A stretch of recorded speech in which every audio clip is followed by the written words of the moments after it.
All right, welcome to the Explainer. Today, we're going to talk about a painful lesson, one that I think every software architect learns eventually, usually the hard way. It's how preparing too much for an interview can actually be the very thing that makes you fail. So let me just start with a question that might hit a little close to home for some of us. Have you ever spent weeks, maybe even a month, just grinding, memorizing answers, scripting your stories for that one big interview, only to get in there and just completely bomb? Yeah, if that's you, you are definitely not alone. You know, this isn't just a case of bad luck or a bad day. There's actually a technical term for this phenomenon, and it comes straight from our world in machine learning. It's called overfitting. You've basically trained yourself so perfectly on a specific data set of questions that the moment you're faced with something new, something unexpected, the whole model just collapses. We're going to dig into 2 real-life interview stories that show exactly what this looks like, and more importantly, how to avoid it. And this all leads us to what we can call the preparation paradox. It's this bizarre situation where putting in more effort actually gets you a worse result. It's a trap, and honestly, it's a surprisingly easy one to fall into. Just check out this quote. This comes directly from an engineer looking back on a huge, high-stakes interview. He said he was so pumped, so excited and nervous that he just came across as, well, trying too hard. You know that feeling, right? All the best intentions in the world, but the execution was just off. It felt inauthentic.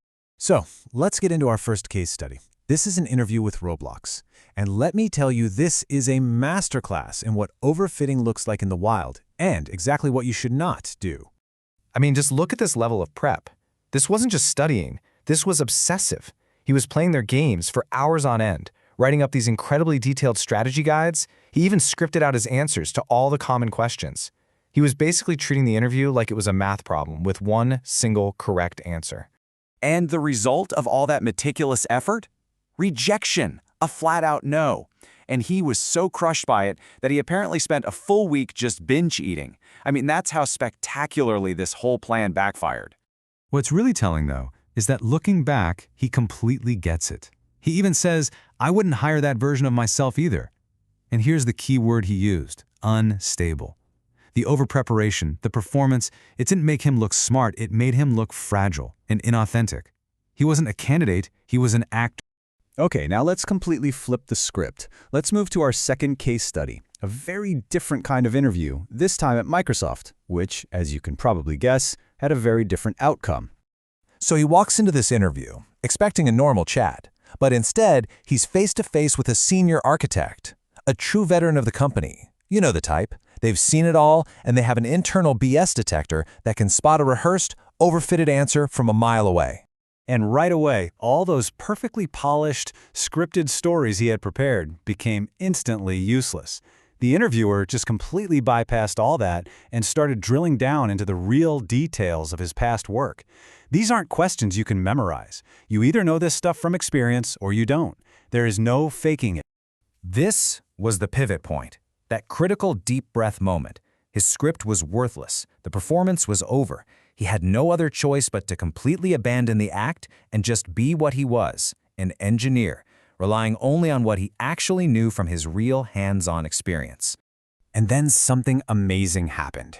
He said that these dead memories of the actual work he'd done, the nitty-gritty stuff, the tests he ran just out of pure curiosity, they all started flooding back.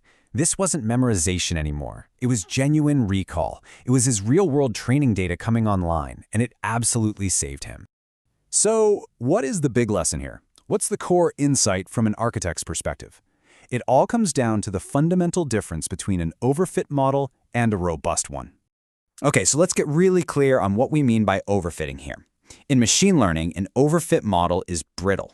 Right? It knows the training data so well it's perfect on it, but show it one thing it hasn't seen before, and it just shatters.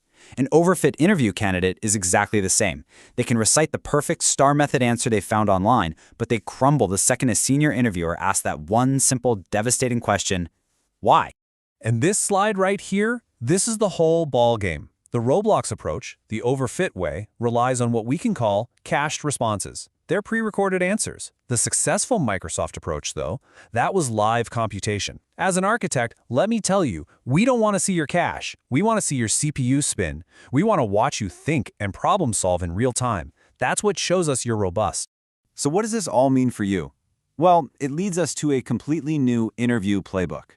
And listen, This isn't about preparing less. It's about preparing differently. It's about building a truly robust strategy. Really, it's just a 3-step shift in your mindset. First, stop memorizing. Seriously, ditch the scripts. They just make you sound fragile. Second, start understanding. Go back through your old projects, dust them off, relearn why you made those architectural decisions, internalize those first principles. And third, be authentic. Talk through your real thought process. It is so much more impressive to hear a candidate say, that's a great question, let me think about that, than to get a fake, perfect answer. A robust engineer, just like a robust system, can handle any input because their foundation is solid. Now, this entire explainer was based on the hard-won insights of software architect Aaron Wu. If this way of thinking resonates with you, you should absolutely check out his other work.